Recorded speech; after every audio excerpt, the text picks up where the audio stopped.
Capítulo 39, versículo 23.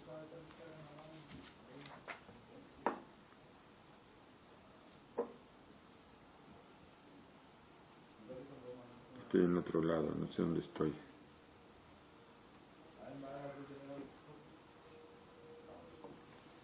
A ver dónde estoy. ¿Por qué dice acá 39, 33? No lo encuentro. A ver. Acá está. Y trajeron el Mishkan a Moshe. Trajeron el tabernáculo a Moshe. Eta Oel, Bet Kol Keilav. La tienda, todos los objetos, las vigas, las columnas, las cortinas, todas las cosas, las estacas, todo trajeron a Moshe. Y Rashi explica, y trajeron el Mishkan, que no lo podía levantar ninguna persona. ¿Por qué? Porque era muy pesado, era todo en madera, maderas muy largas, muchos objetos, todo muy pesado. Y ninguna persona tenía fuerza para levantar semejante peso. Dijo Moshe Rabenu a Hashem, delante de Akadosh Baruj Hu, ¿cómo puede levantarlo una persona? Le dijo Hashem, tú toma con tu mano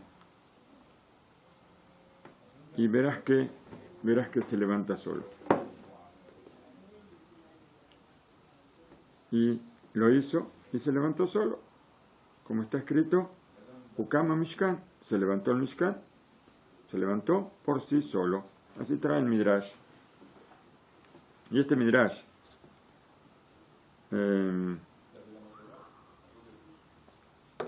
nos trae una pregunta. ¿Por qué? Si el Mishkan se levanta en forma milagrosa, entonces, ¿para qué hace falta que Moshe haga como si él lo estuviera levantando? Hay que engañar a alguien, hay que mostrarle a alguien que Moshe lo levanta. ¿Hace falta una cosa así? Esto es para mostrarnos que cuando una persona se propone algo, a pesar de que las fuerzas no alcancen, a pesar de que las posibilidades sean muy lejanas de poder conseguir algo, cuando una persona se lo propone, hace todo lo que está a su alcance, aparece la ayuda del cielo. Aparece la ayuda del cielo y Hashem se ocupa de completar lo que falta. Tenemos un relato sobre algo que pasó en la Segunda Guerra Mundial. En Transilvania, que es, sí, alguien me dijo que es en Hungría, sí, Hungría, me dijeron que es en Hungría o Rumania, no estoy seguro. Creo que Transilvania era las tierras de Drácula, ¿no? Algo así, Drácula o Frankenstein, no sé qué, bueno, no importa. En plena Segunda Guerra Mundial, en el año Tafshin Bet, debe ser en el año 42, y está hablando aquí de un campamento de exterminio. Nosotros conocemos como campamento de concentración. El campamento tiene el nombre de Shurin, no, la verdad que no, nunca escuché. Cuenta acá, a ver, ¿quién cuenta esto? Lo cuenta el Rav Asher Anshil Katz. Cuenta sobre su suegro, el Almud de Nadvorna, que escribió el libro Ber Yaakov. Cuenta que cuando era muy joven, era un joven, bueno, un niño prácticamente, y dentro del campamento, que parecía, más que un campamento, parecía una cárcel, una prisión, aunque en realidad era un campamento de trabajo supuestamente, había ahí muchos yudim, había ancianos, había niños, había jóvenes que estaban en condiciones terribles. Ya sabemos, todos escuchamos cosas que pasaron durante el Holocausto. Ahí había enfermedades, había sed, había hambre. Pero a todo esto se agregaba un invierno terrible, aparte de todos los trabajos forzados, por supuesto, pero el frío era congelante, y ¿qué les daban? Entre las cosas que les daban, tal vez a veces le daban un pedazo de pan viejo, seco, con un poco de agua, pero había algo más. Había una especie de agua de un color medio extraño, muy salada, que la llamaban sopa. Esa era la sopa que les daban, pobre gente. Y cuenta acá que el frío era terrible y muchas personas caían, o sea, muchas personas fallecían por el frío solamente, no solamente por el hambre, la sed, los trabajos, sino por el frío. Y en las noches, a ver, ¿qué dice aquí?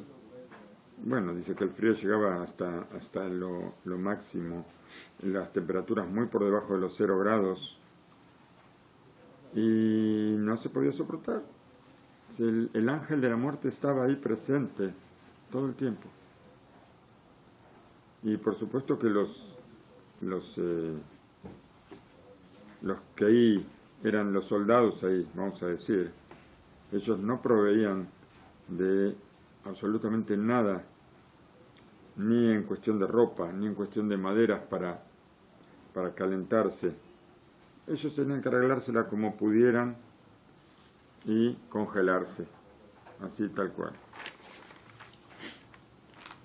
Cuenta este hombre, este niño en ese momento, dice: vi el sufrimiento de mis hermanos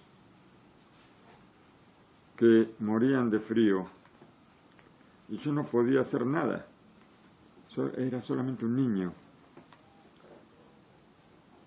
Y por supuesto en el campamento de trabajo ahí, atrapados. Pero mi corazón no podía soportar esto y tenía que hacer algo para ayudar. Dice, el sufrimiento no lo dejaba descansar. Por eso, en la mañana, después de la hora de la tefilá, él se envolvía en un abrigo muy finito que tenía y empezó a caminar alrededor del campamento. Tal vez se le presente algunas maderas para poder traerlas a sus hermanos que estaban sufriendo tanto por el frío, para calentarse un poquito, aunque sea para los que estaban más enfermos, para darles un poquito de alivio. Y así anduve todo el día dando vueltas y al final del día encontré apenas algunos pedacitos pequeños de madera, algunas ramitas muy delgadas, y las repartí. Esta riqueza que yo traía la repartí entre las personas que más lo necesitaban, para que se calienten un poquito.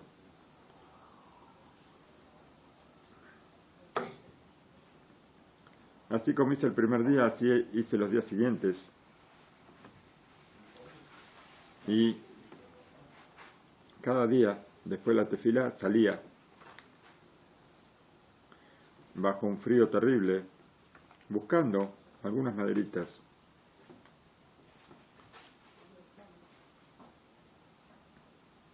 Y siempre pedía en la tefilá que Hashem me ayude a encontrar un tesoro de maderas para la tranquilidad de mis queridos, esperando que llegue a mis manos esto.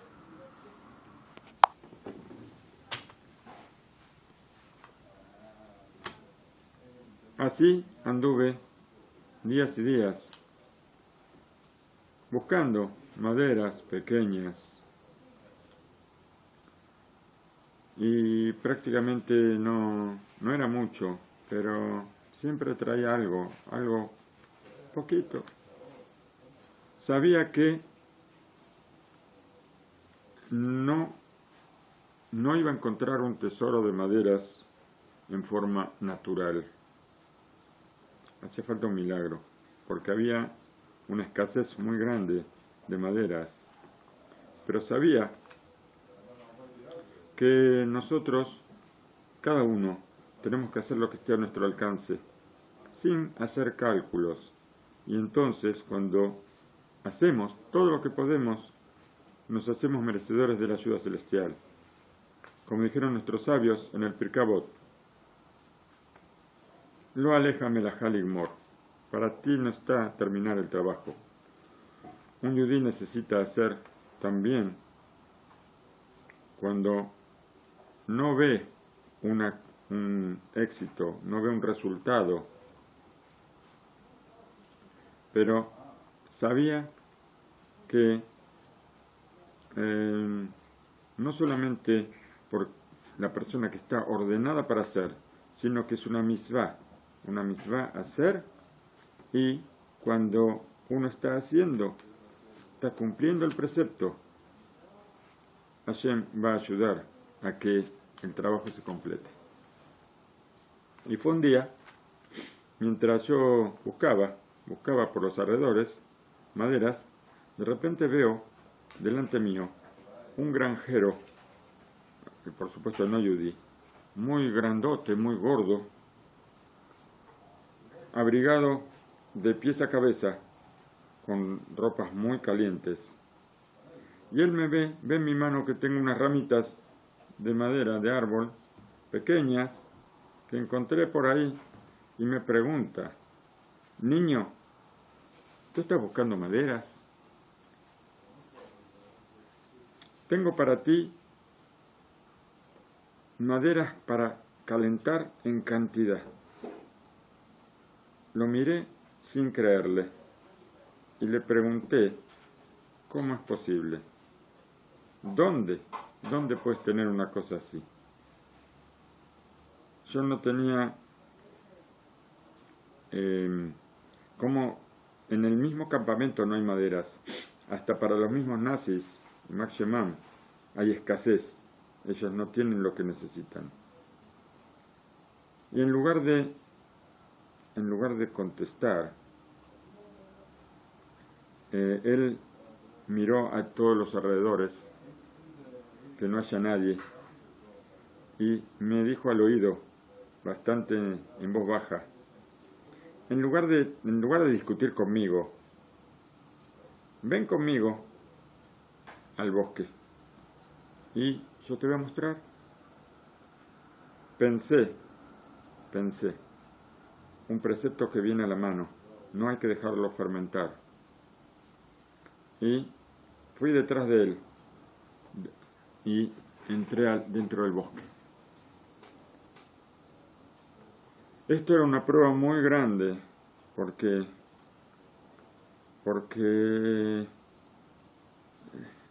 un chico va con un desconocido, grandote, que no lo conoce.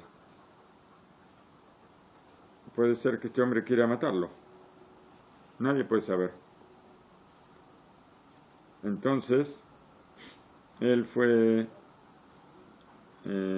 pero bueno, por otra parte, traer maderas al campamento era algo que en el campamento no había maderas.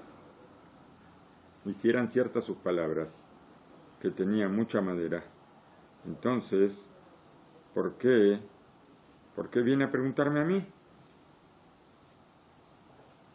Por eso pensé en las palabras de nuestros sabios, que hay que no faltarle respeto, cuidar su honor, pero sospechar. Por eso me mantuve lejos de este hombre. Fui detrás de él, caminando no muy cerca, y así, con sacrificio, hasta que llegamos a un lugar donde el bosque se abría, y de repente frente a mis ojos, un tesoro, una cantidad de maderas impresionantes, ordenadas. No podía creer lo que veía en mis ojos. Ahora mi corazón empezó a latir muy fuerte. Las maderas están preparadas y en una cantidad tan grande. ¿Quién puede creer una cosa así? Pero todo el campamento va a poder tener provecho de esto.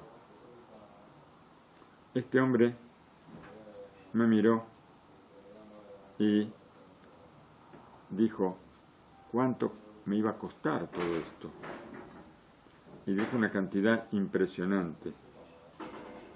Una cantidad que me hizo dar pasos hacia atrás al escucharlo. Y yo no tenía que contestar. Pero tenía que tal vez darme vuelta y decirle muchas gracias y irme.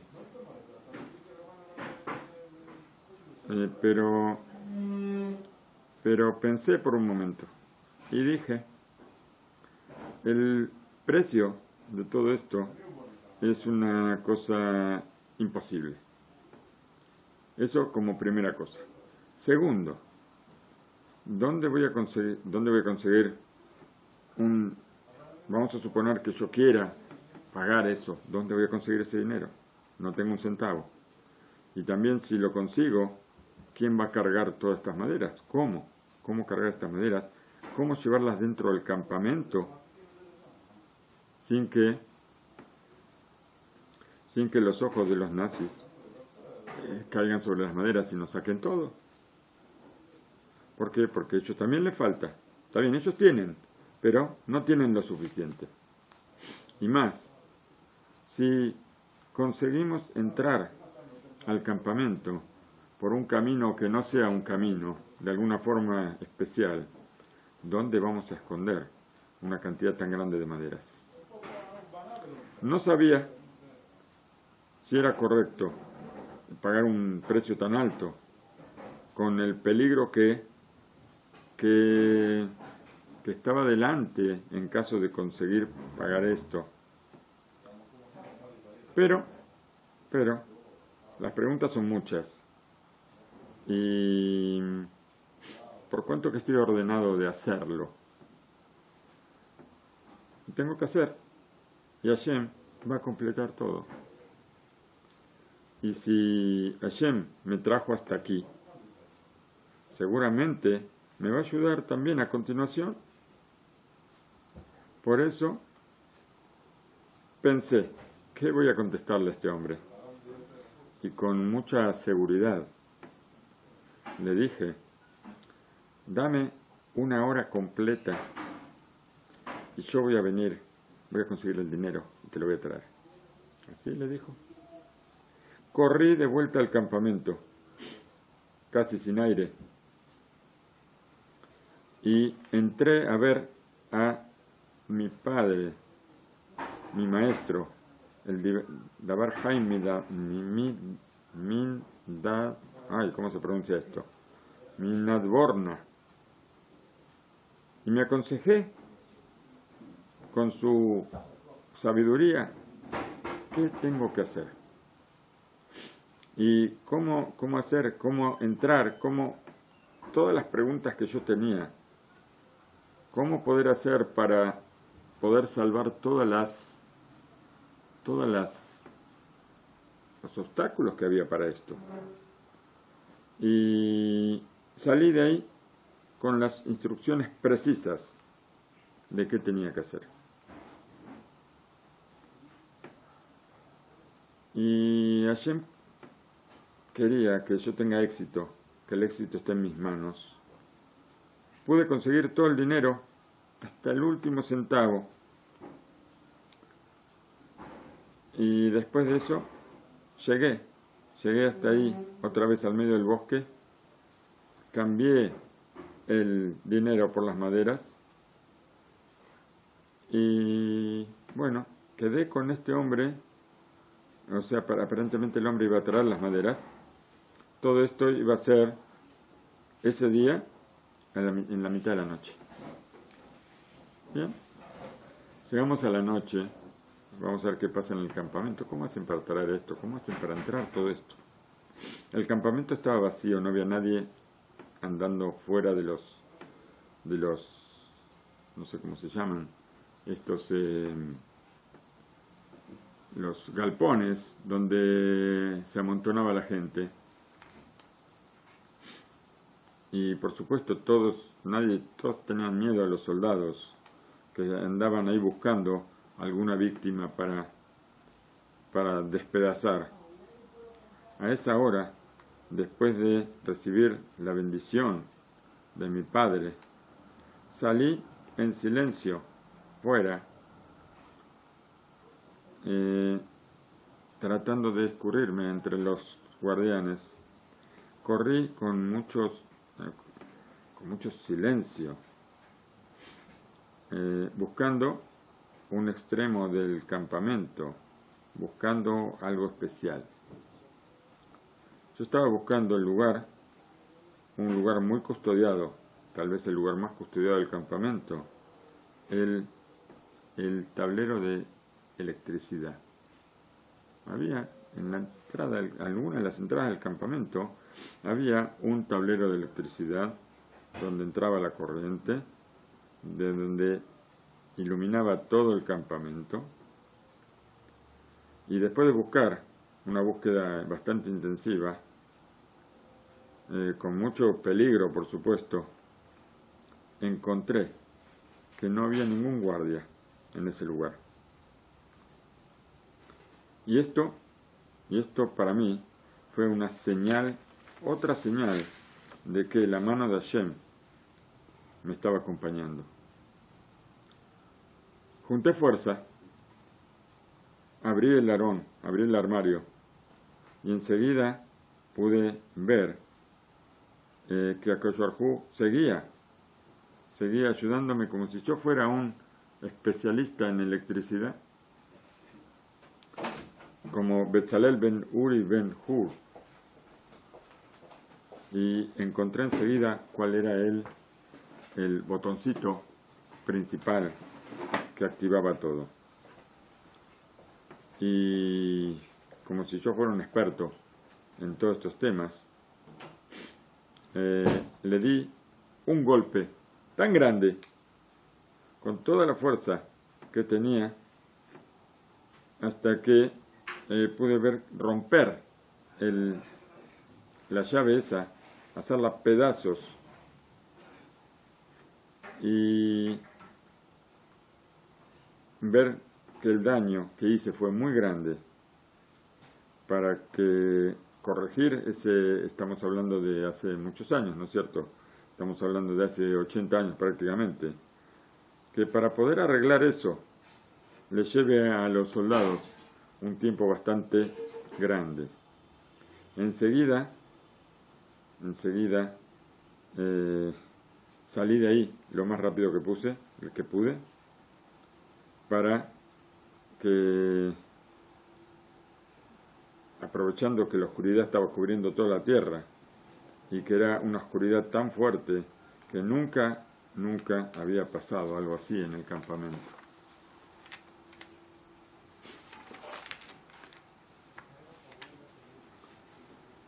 Enseguida se escuchó un grito muy grande de los oficiales, de los soldados. Todos estaban confundidos. La confusión era muy grande, no sabían qué hacer. Los guardias, los soldados, todos empezaron a correr, a buscar quién había hecho esto. Y además ver qué había pasado.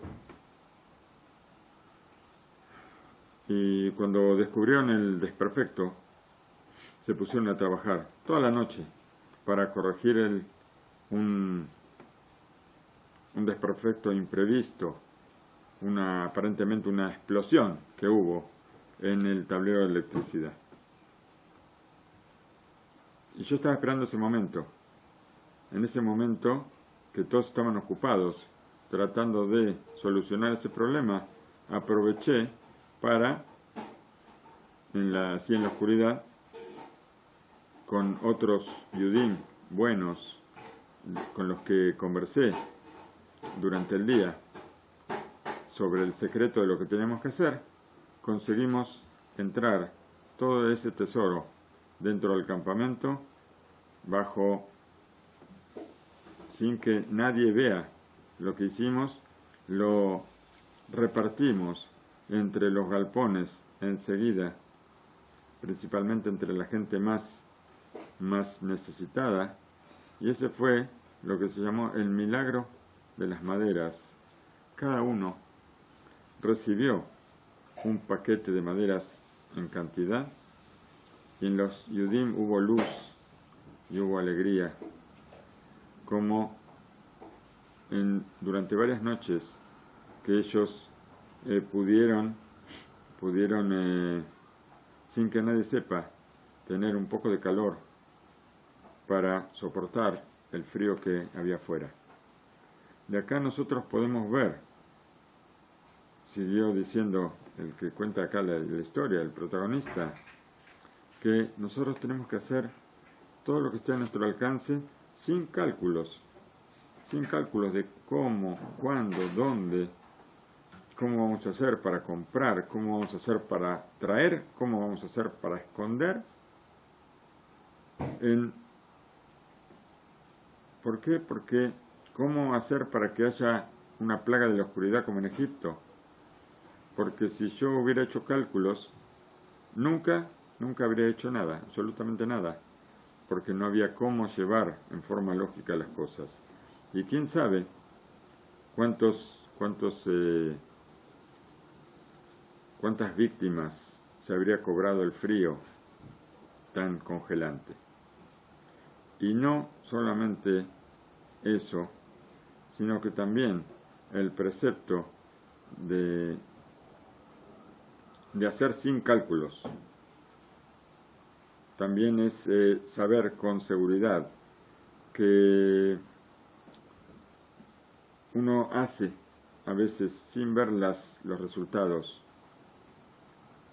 y esto es lo que trae el milagro de las maderas en este caso, y por mérito de esto pude llegar a tener la ayuda celestial y este milagro que ocurrió, y por mérito de esto que en el campamento mucha gente tuvo varios días de favor, de vida, de calor, gracias a estas maderas.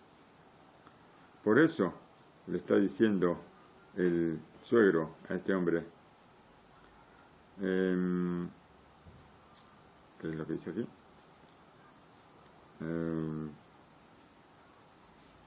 Por eso, como dice el Pirkei Avot, lo aleja melajá ligmor, no es para ti, no tienes tú que terminar el trabajo.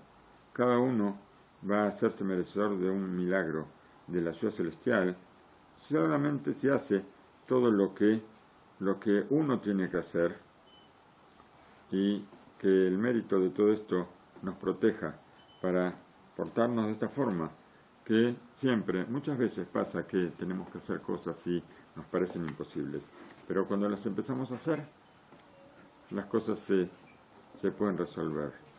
Sobre esto leí del Rav Biderman que dijo, ¿por qué hay una misvá, aunque en realidad no hay una misvá de emborracharse, pero hay una misvá de tomar un poquito más de vino en Purim?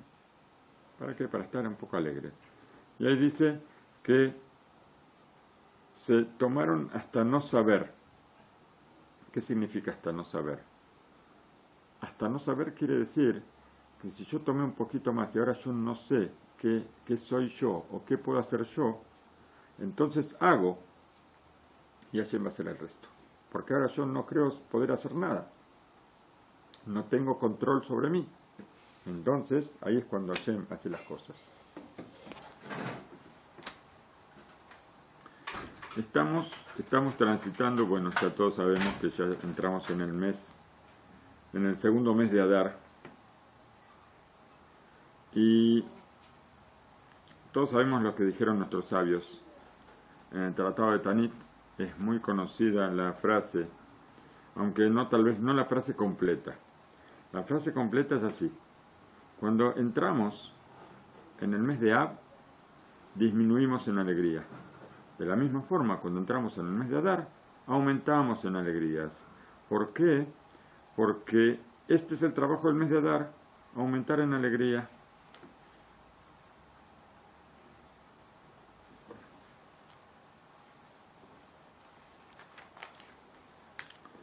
Y hace falta explicar qué significa así y cómo.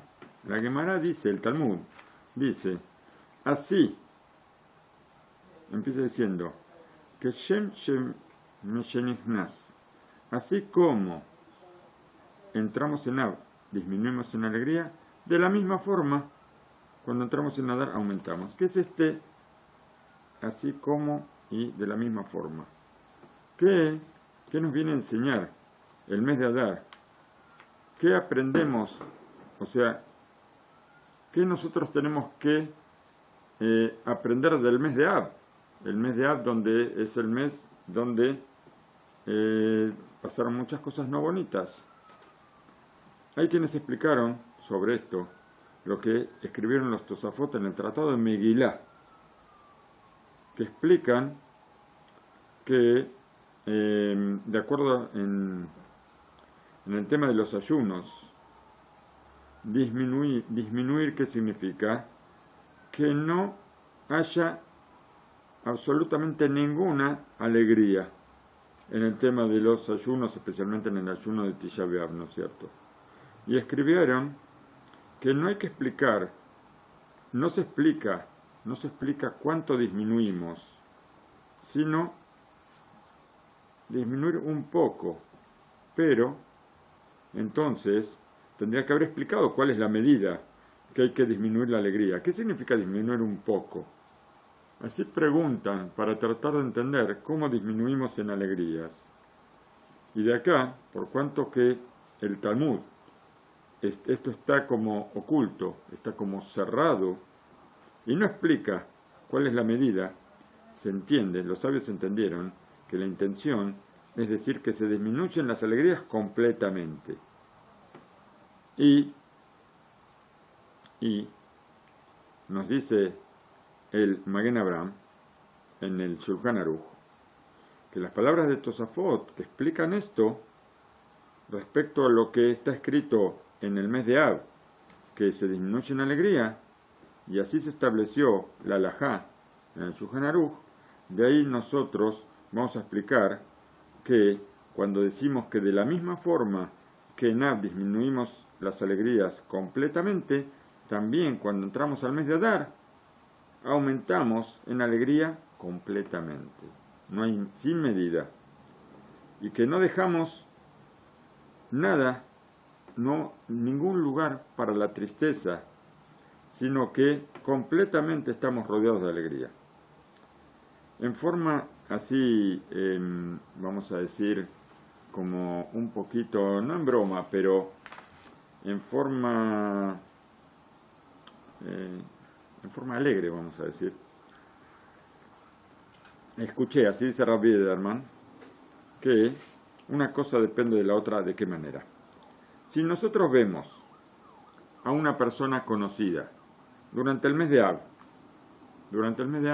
ya en los 9 días previos a Tisha B'Av, vemos una persona comiendo carne, pero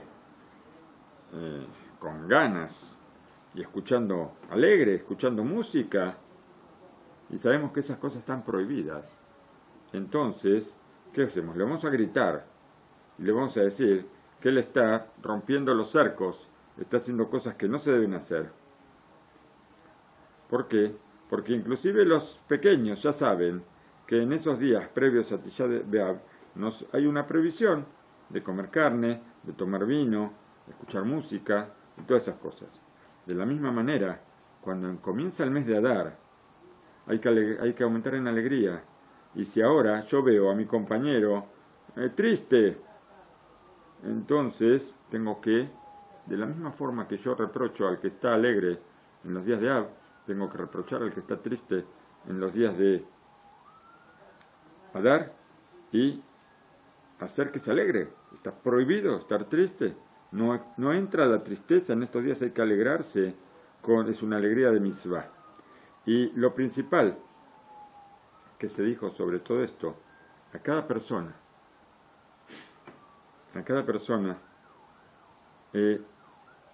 Yohiach ish et asmo, cada uno tiene que reprocharse a sí mismo, ¿por qué no estoy lleno de alegría en estos días que son días para alegrarse? Y una novedad muy grande dijo el Rabbi Eliyahu Dessler, lo dijo hace muchos años, esto está escrito en el Michtav Mi Eliyahu, un libro muy famoso, que así como disminuimos en alegría en el mes de Av, entonces, si la alegría disminuye de un día tras otro, desde Rosh Chodesh empieza a disminuirse cada vez un poco más hasta llegar al día del ayuno, que es el día máximo, donde la alegría prácticamente es nula y que es un día de mucha tristeza. También cuando comienza el mes de Adar aumentamos en alegría, y esto tiene que ir aumentando día a día. Y como escribió Learbot et asimcha mi madregot rabot, subiendo como escalón tras escalón, comenzamos ya en el Rosh Chodesh, y una preparación para llegar al día de Purim. Y nosotros vemos lo que dijeron nuestros sabios, que cuando empieza a disminuimos en alegría, hay una alajá en el Shulchan Aruch. En el Shulchan Aruch está escrito que cómo hay que disminuir las alegrías cuando sino que tengamos días de fiesta en el mes de Av, Besat Hashem, con la llegada del Mashiach muy pronto, pero no hay ninguna alajá en el Shulchan Aruch que diga que cuando empieza Av hay que aumentar en alegrías. Esto está escrito solamente en el Talmud. En el Talmud está escrito cuando empieza Av, y también hay una alajá sobre esto, que cuando empieza Av, cómo hay que disminuir en alegrías. Pero cuando empieza a dar que aumentamos en alegría, eso no está escrito en la alajá. Esto es solamente lo que está escrito en el Talmud. ¿Y por qué? ¿Por qué así? Justamente porque si estuviera escrito en la alajá, con el solo hecho de estudiar la alajá, ya estaríamos alegrándonos. Nosotros sabemos que la Torá, todo el estudio de la Torá trae alegría.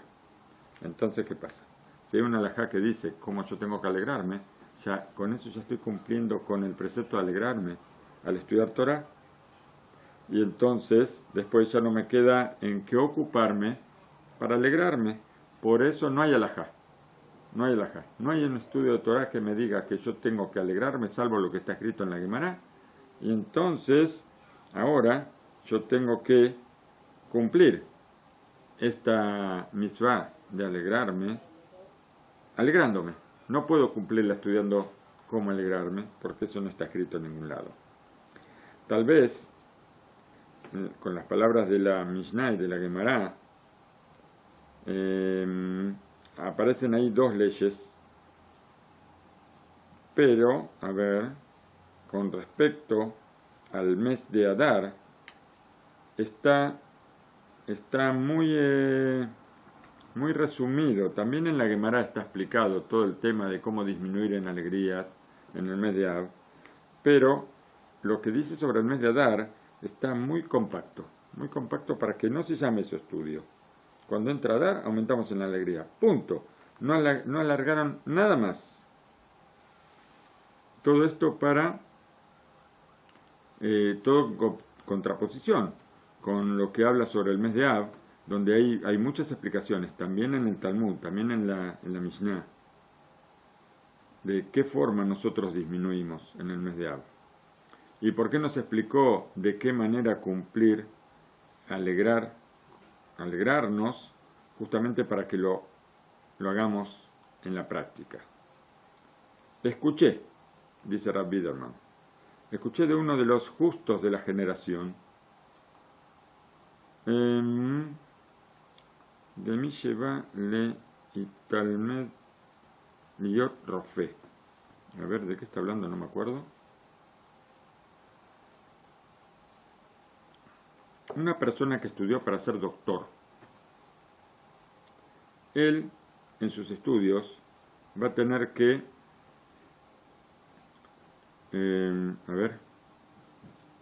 dentro de los estudios, va a estudiar de qué manera, qué va a pasar con una persona que se traga muchas medicinas, todas juntas.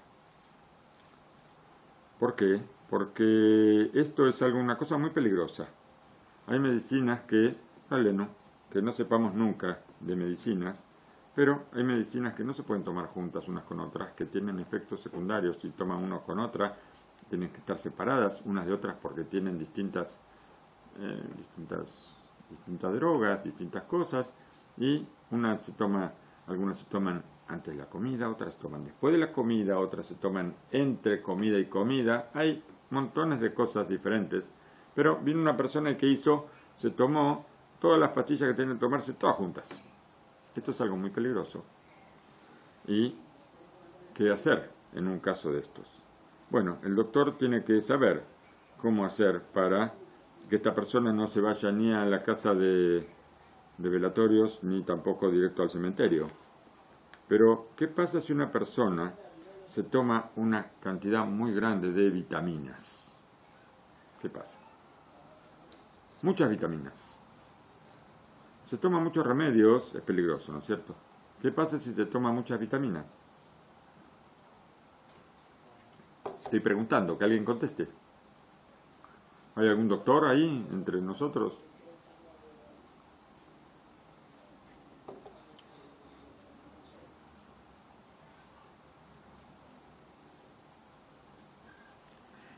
Pero no es tan grave como tomar muchos medicamentos, ¿no es cierto? Muchos medicamentos nos pueden llevar al otro mundo. Muchas vitaminas puede provocar algún exceso, alguna molestia o alguna pequeña intoxicación, tal vez, ¿no es cierto? Pero no es lo mismo que tomar mucho medicamento.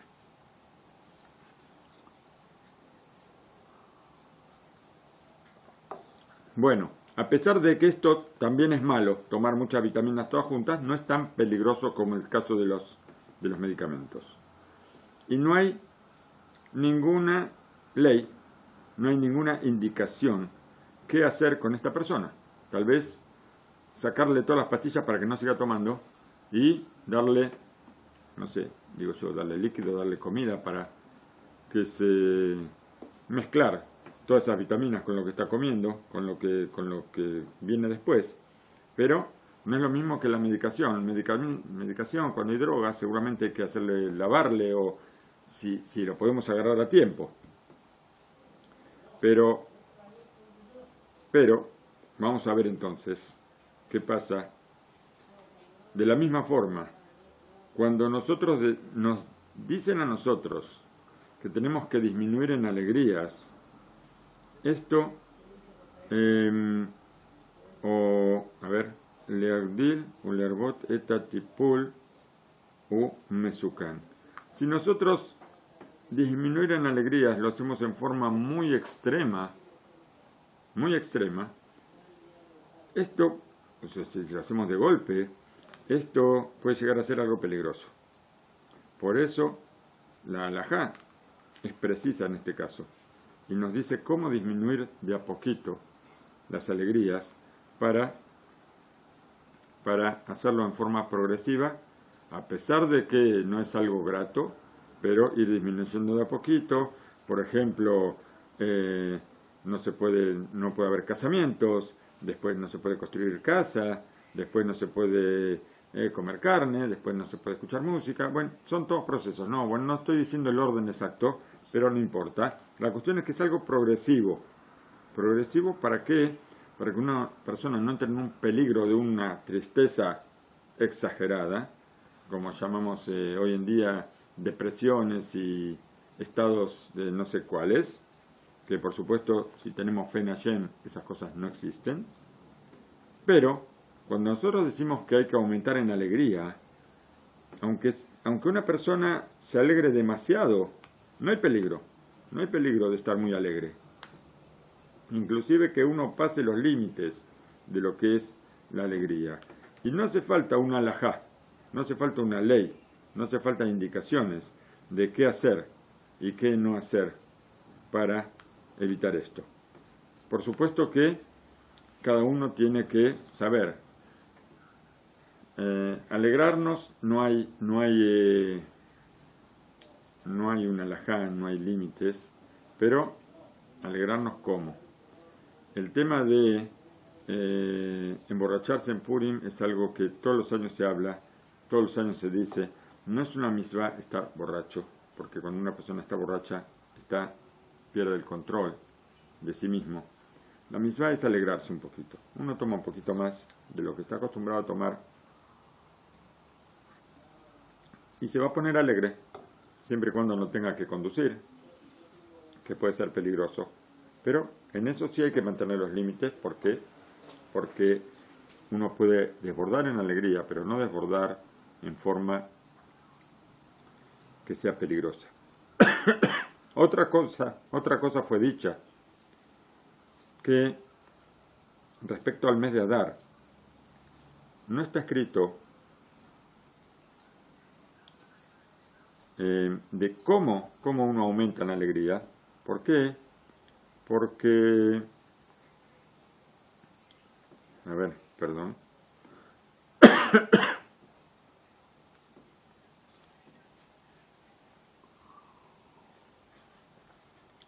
¿Por qué no decimos cómo se aumenta la alegría? De la misma forma que yo no le digo a la persona que se ganó la lotería, se ganó el premio máximo de un sorteo, no le decimos en qué se tiene que alegrar, sino que él mismo se va a alegrar por su nueva situación. Y de la misma forma hace falta aumentar en alegría, con la profundidad del sentimiento y la alegría de que la salvación de Hashem está al lado nuestro. Y cada uno ver su alegría de acuerdo a lo que lo rodea.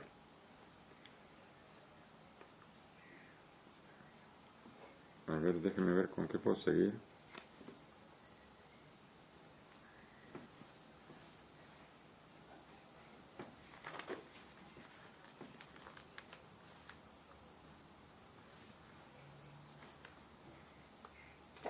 Escribió el Oel Israel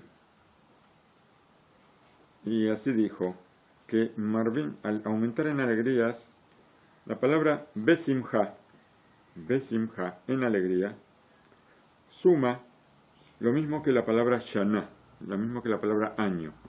La suma de las letras suma 355. Lo pueden comprobar ustedes. Shana, yo veo que suma 355, besimha hay que hacer la cuenta. ¿Qué quiere decir? Que la alegría que se despierta ahora en cada persona cuando entra el mes de Adar y aumenta en alegría, esto es algo que puede seguir durante todo el año. Y de acá, la persona que no quiere absorber esa alegría para todo el año, de los manantiales de alegría que están abiertos para bendición, todo depende de cada uno, del trabajo que uno haga estos días para aumentar en alegría. Y por cuanto que la alegría tiene que ser una alegría verdadera, y no solamente una cosa que me digan, tú tienes que estar alegre, y entonces yo me alegro porque me ordenaron a estar alegre. Una alegría verdadera, no que me obliguen a alegrarme en estos días y que esto sea para mí una carga. Esto no es una alegría como tiene que ser. Si alguien me dice tienes que alegrarte y yo me alegro, ¿por qué? Porque una persona me dice tengo que alegrarme. Como cuentan en forma de un poco de broma, que una vez había un pobre, muy pobre, que él suspiraba siempre por su situación, por la opresión que sentía. Suspiraba porque tenía muchas deudas, tenía muchas cosas que estaban sobre sus hombros. Y una vez vino una persona justa, y le preguntó por qué él no se alegraba. Tiene que estar siempre alegre. ¿Por qué? Porque dicen nuestros sabios que cuando una persona está alegre, Hashem le trae la salvación. Pero si está triste, la salvación no viene. Una persona tiene que servir a Hashem con alegría. Así le dijo este hombre. Y cuando él escuchó, este hombre pobre escuchó, empezó a suspirar otra vez, empezó a quejarse otra vez. Y dijo, hoy, ya tengo una obligación más. Ahora tengo otra obligación. Aparte de todas mis obligaciones, mis deudas, mis compromisos, todo lo que está sobre mis hombros, ahora tengo una carga más. Estar alegre. No me alcanzaba con todo lo que yo tenía, que ahora también tengo que estar alegre. Por supuesto que esto no es una alegría como corresponde. Esto es solamente una broma, por supuesto, pero nosotros tenemos que saber, si nosotros tenemos fe, si nosotros sabemos que Hashem está con nosotros, si sabemos que si leemos, solamente leer el relato de la Megilá. El relato de la Megilá tiene una cosa muy especial que no tiene ninguna otra cosa que está escrita en la Torá o que está escrita en el Tanaj. Nosotros podemos ver en muchos de los sucesos que atravesó nuestro pueblo, nosotros vemos milagros, vemos todas cosas milagrosas que ocurrieron. En la Megilat Esther todo es natural. Son cosas que pasan en forma aislada. Si nosotros vemos cada cosa que pasa en forma aislada, todo es lógico, todo es entendible. De pronto, cuando juntamos los hechos, ahí vemos la salvación de Hashem, vemos la mano de Hashem. Pero cada parte de la Megilá es una pequeña historia que aparentemente, si no la conectamos con todo lo que está alrededor, es una cosa absolutamente natural. Esto es lo que tiene la Megilat Esther, que todo natural. Nosotros vemos el milagro de Purim y nosotros vemos cómo Hashem está con cada uno de nosotros hasta hoy en día, a pesar de que dijeron que con Esther terminaron los milagros visibles terminaron, pero cada uno puede ver los milagros que tiene a su alrededor, que Hashem está con nosotros en cada paso que damos, en cada cosa que hacemos, que todo lo que pasa está calculado en forma precisa. De eso no hay ninguna duda, y solamente tenemos que abrir los ojos un poquito y ahí podemos llegar a la alegría verdadera de saber que somos los siervos del Todopoderoso, que Él se preocupa por nosotros y nosotros simplemente tenemos que tratar de acercarnos un poquito más a Él para poder ver toda la grandeza y para poder recibir su bendición.